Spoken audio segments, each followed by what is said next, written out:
বাসা চেঞ্জ করার পরে আবার নতুন করে বাগান শুরু করলাম। কারণ আমার আগের যেহেতু ভাড়া বাসায় থাকি, তো এর আগে বড় বড় দুটো বারান্দা ছিল, যার কারণে দুইটা বারান্দাতেই অনেক গাছ লাগানো সম্ভব হয়েছিল। সবজি গাছ, ফল গাছ, ফুল গাছ, ভাগ ভাগ করে আর কি, প্রচুর গাছ ছিল।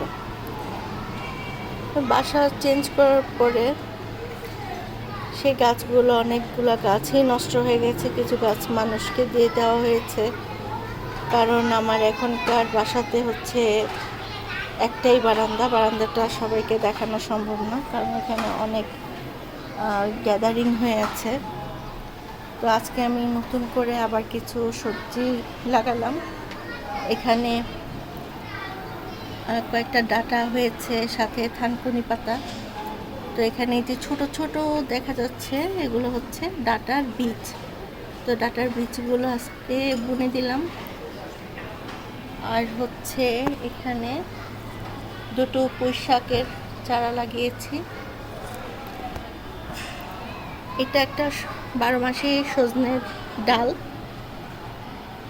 তো এটা আমি লাগিয়ে দিলাম, দেখি হয় কিনা, কারণ সজনে ডাঁটা আর গাছের ডাল লাগালে তো হয়ে যায়।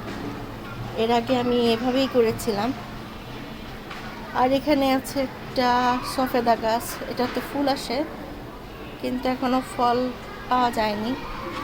আসলে পর্যাপ্ত রোদ ছিল না, আর বাসা চেঞ্জ করার পরে এখানে তেমন বাগানে কাজ করতে পারি নাই, যত্নও নিতে পারি নাই, যার কারণে কোনো ফল আসে নাই। এখানে একটা পেঁপে গাছ লাগালাম।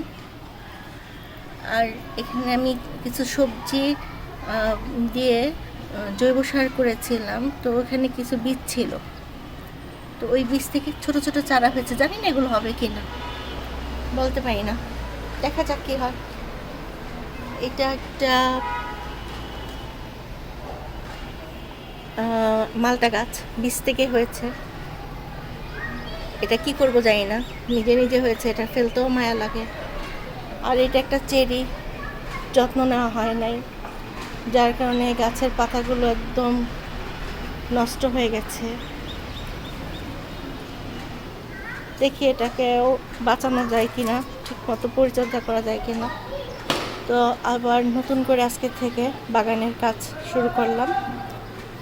আপনারা দোয়া করবেন। এখানে আরেকটা সজনের গাছের ডাল লাগিয়েছি, যে দুটো লাগালাম আর কি, যে দেখি কোনটা হয়। ঠিক আছে, আজ এ পর্যন্তই, টাটা।